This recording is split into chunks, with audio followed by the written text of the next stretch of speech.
My family took my fiancé's side when he cheated. Now, they need me to save them from bankruptcy. I had my whole night planned. Just me and Derek, a quiet dinner, maybe a bottle of wine, and a talk about our wedding plans. Nothing fancy, just us. Then my phone buzzed. Derek's name popped up. He had a last-minute work meeting and wouldn't make it. No apology, just a short, clipped message. Fine. Whatever. I wasn't going to pout over one canceled date. I opened Instagram to distract myself. Big mistake. The second post on my feed was a picture from a downtown bar, tagged just minutes ago. Derek, grinning like he had no worries in the world, arm draped over a blonde in a red dress. My stomach dropped. Maybe it was an old picture? Maybe it was a misunderstanding?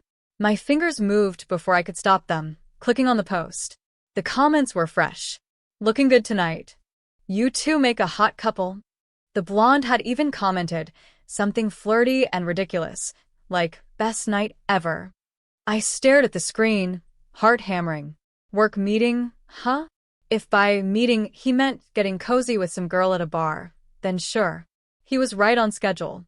I wasn't going to sit around playing dumb. Derek had given me a key to his apartment months ago. He said it was a sign of trust. I grabbed my keys, got in my car, and drove straight there, barely feeling my hands on the wheel. The parking lot was half empty. His car was right there. I parked next to it, walked up the stairs, and unlocked the door in one smooth motion. Inside, the lights were on, music playing low. And there he was, standing in the middle of his living room, shirt unbuttoned, belt loose, the blonde scrambling to grab her dress off the couch. His face went pale. Hers turned bright red. They weren't expecting me, clearly. I didn't yell, didn't cry, didn't demand answers. Just reached for my ring, slid it off my finger, and dropped it right in front of him. The tiny clink of metal on the hardwood was the only sound in the room. Then I turned around and walked out. The whole way home, I kept thinking about how surreal it all felt. 2 hours ago, I was planning our wedding. Now I was driving away from the biggest mistake of my life. When I got home, I did what anyone would do. I called my parents. I needed someone to tell me I wasn't crazy, that I'd done the right thing. The phone rang twice before my dad picked up. I told him everything. The canceled date, the Instagram post, the half-dressed girl in Derek's apartment. I expected outrage. A furious, how dare he? Maybe even an offer to drive over and set Derek straight. But instead, there was a long silence. Then my dad sighed. Savannah, are you sure you didn't overreact? I blinked. Overreact? What? I mean, maybe you misunderstood the situation, my mom chimed in. Are you absolutely sure she wasn't just a friend? She was grabbing her dress, Mom. Derek was half-dressed.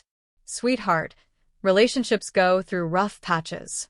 You don't just throw everything away over one mistake. My grip tightened on the phone. He cheated on me. What am I supposed to do? Stay and pretend it never happened. Another sigh. You and Derek were planning a future together. You should think about that before making rash decisions. Rash. I caught my fiancé with another woman. I took off my engagement ring and left. What exactly was rash about that? But it got worse. My dad's voice lowered, like he was about to say something serious. Honestly, Savannah, we think you should reconsider. We love Derek. He's like family. And quite frankly, this isn't just about you. I sat up straighter. What do you mean, not just about me? You walking away like this, it's going to affect a lot of people. You two were supposed to get married. This is going to embarrass the whole family. Embarrass them? I could feel my blood pressure rising.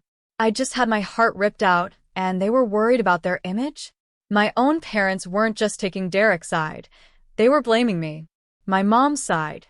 Savannah, you need to fix this. Fix this? I could barely breathe, and they wanted me to fix things? Like I was the problem? I pulled the phone away from my ear, staring at the screen. Like, maybe I'd imagined the whole conversation. But their voices were still there, telling me to go back, to patch things up, to think about what I was throwing away. I didn't say another word. I just hung up. And that was when I realized I wasn't just losing Derek that night. I was losing my family too. The next morning, I woke up feeling like I'd been hit by a semi-truck. My eyes were puffy, my head was pounding, and my brain felt like it had spent the night running a marathon. I barely had time to make coffee before I heard voices outside. Not just voices. Dad's deep, commanding tone, Mom's nervous murmuring, and my brother Ryan's loud sigh, the universal sound of a guy who'd rather be anywhere else. I opened the door, and there they were. My entire family, plus Ryan's wife, Melissa, standing on my front porch like they were staging an intervention.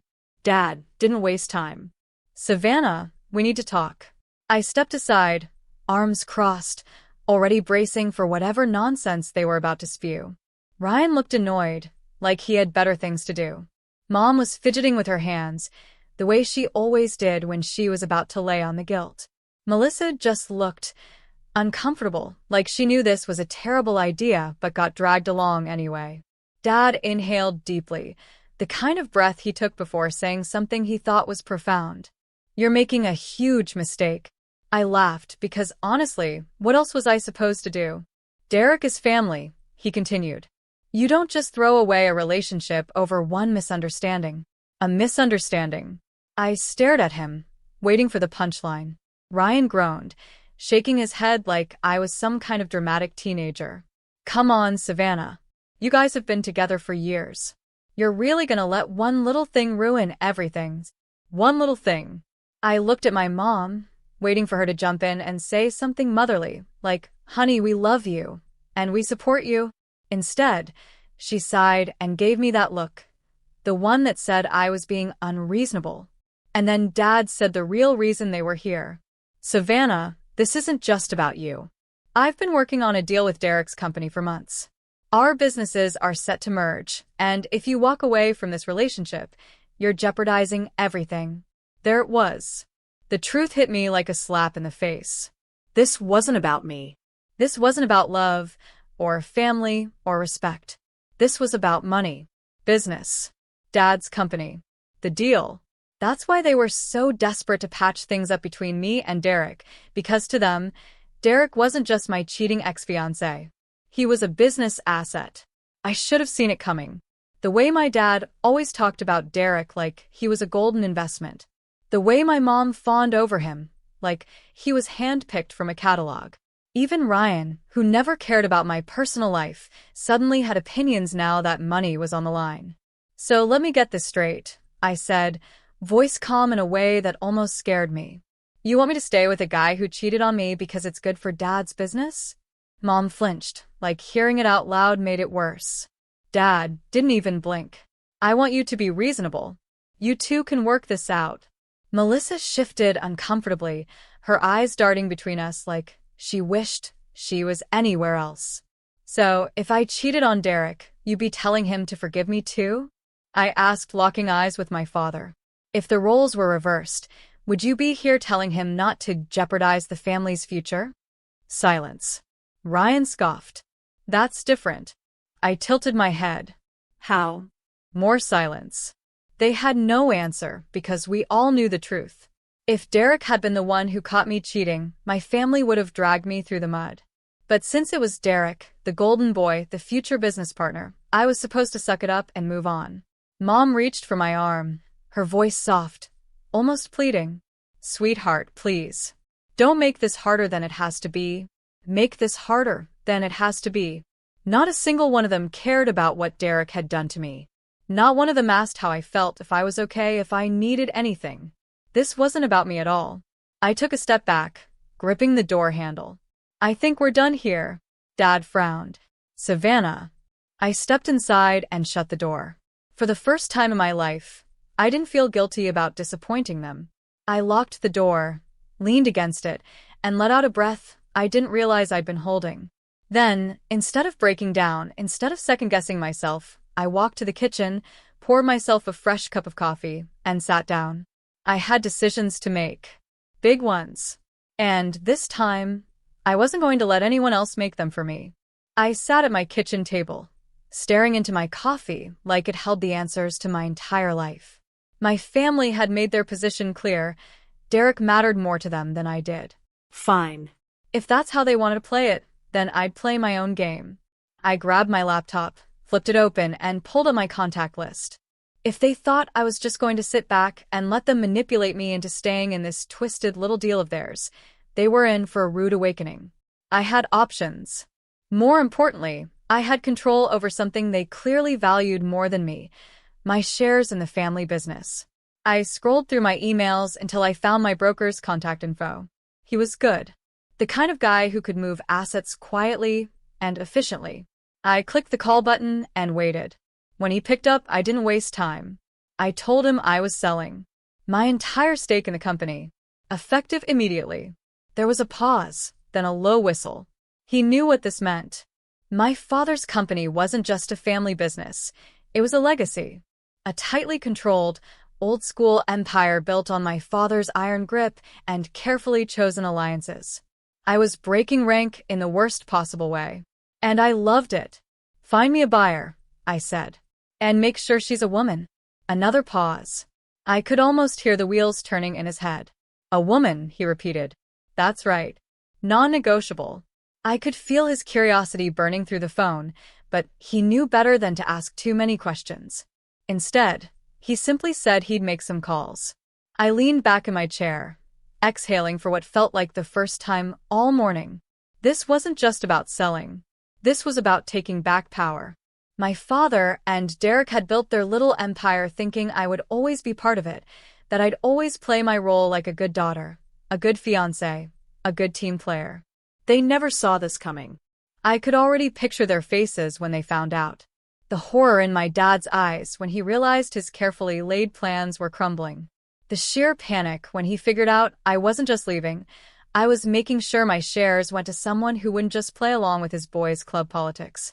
I wasn't going to let Derek benefit from my silence. And I sure as hell wasn't going to let my father think he could treat me like an asset to be managed. This was my way of saying, loud and clear, I was done. My phone buzzed. A message from my broker. I've got some strong leads. You're sure about the buyer being a woman? I smirked and typed back one word, positive. Let them try to fix this now. I closed my laptop, stretched, and walked to the fridge. If I was going to burn bridges today, I was at least going to do it with a full stomach.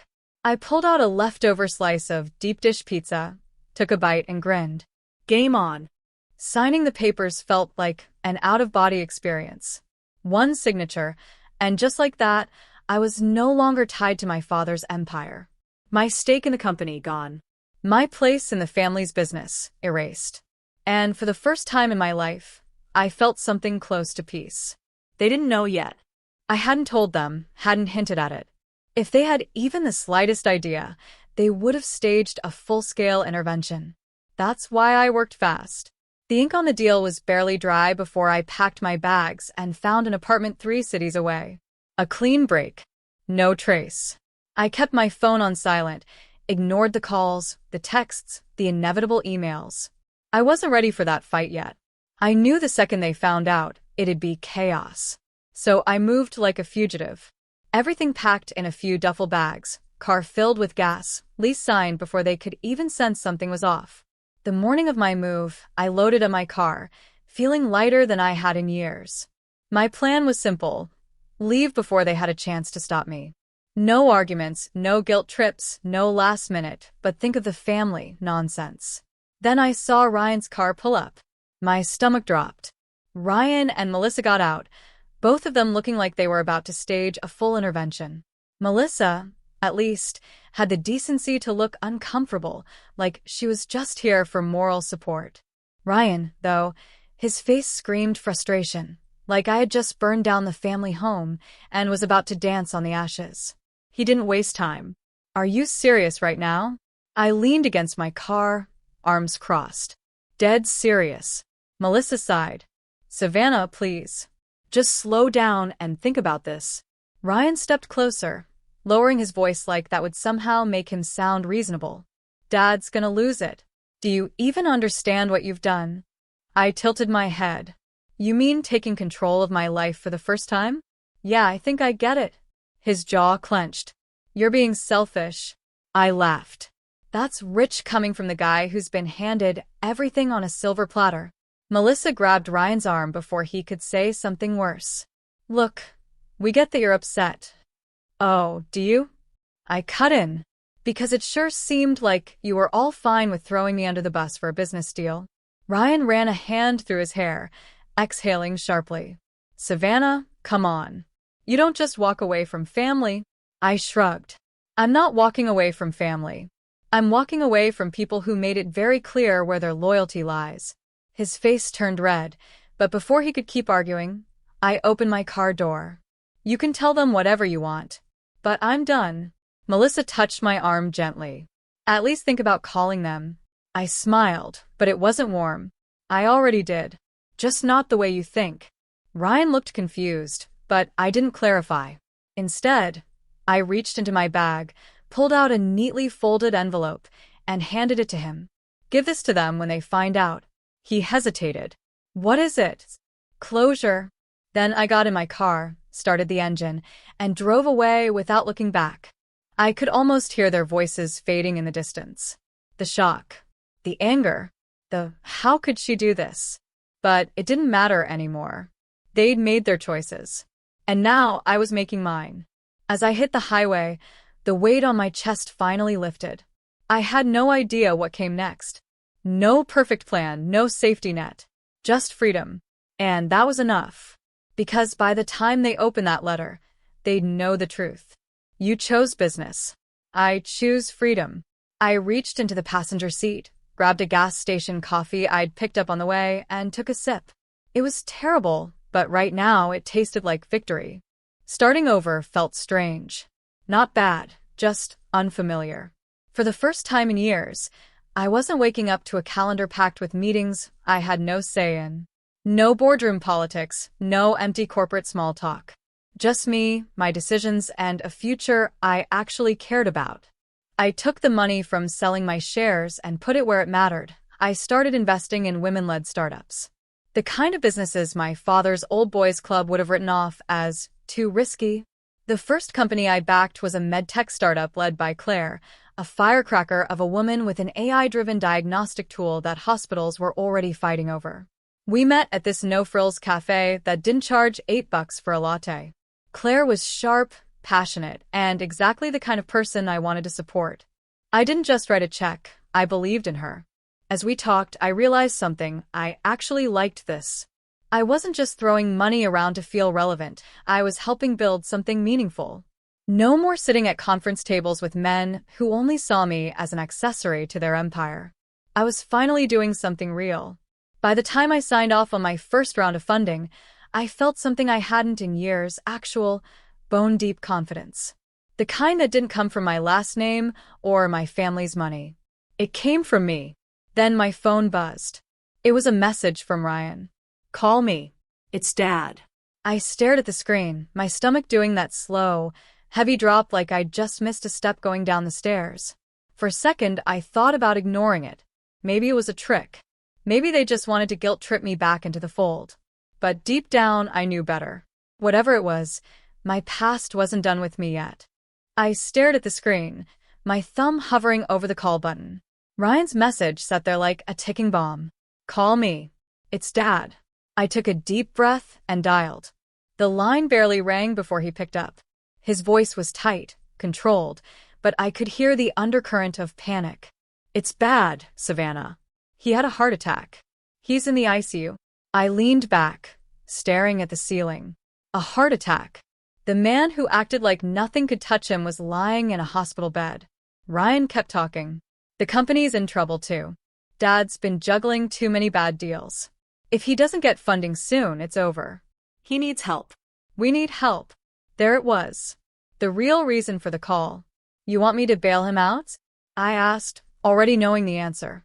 Ryan hesitated a second too long. It's not just about him. Hundreds of employees rely on that company. Their families, their livelihoods. I know things got messy, but this isn't just about us anymore. I let out a slow breath. You mean it's not just about me anymore? He groaned. Savannah, come on. He's still our father. He still chose a business deal over me. I cut in. And now you want me to fix his mess? Ryan went quiet. I could hear the hospital noise in the background, machines beeping, a muffled announcement over the PA system. Look, he said finally. I know he screwed up, but this isn't just about him. This is about our family. About everything he built. Everything he built. I scoffed. Ryan, he didn't build that company alone. He built it on people like me, people he used. Ryan exhaled sharply, but didn't argue. He knew I wasn't wrong. So, you're really not going to help, he asked. Just like that. I clenched my jaw. The old me, the daughter, who spent years trying to win their approval, might have caved. Might have let guilt override logic. But I wasn't that person anymore. No, I said. I'm not. Silence. Then a quiet, wow. I could almost see him shaking his head. The disappointment, the disbelief. The idea that I had the audacity to put myself first for once. Ryan, I'm coming back home, I said. That caught him off guard. Wait, what? You heard me. I'm coming back. But not to save him. Not to fix what he broke. I'm coming back to make sure this chapter is closed. For good. Whatever reaction he had, I didn't hear it. I ended the call before he could say another word. I sat there for a moment, staring out the window, watching the city lights flicker in the distance. Then I grabbed my bag, booked a flight, and exhaled. It was time to go home. Not for them. For me. I closed my laptop and stretched, my back popping from sitting too long. Grabbing my half-empty cup of coffee, I took a sip and winced. It had gone cold. Classic. With a sigh, I dumped it in the sink and made a fresh cup. If I was going to face this mess, at least I'd do it caffeinated. The air in the hospital room was thick with unspoken words. My father lay in the bed, looking frail but stable. Machines beeped steadily beside him, an annoying but oddly reassuring sound. My mother sat by his side, clutching his hand like she was afraid to let go. Ryan stood near the window, arms crossed, his expression unreadable. And, of course, Derek was there too, because why not make this even more uncomfortable?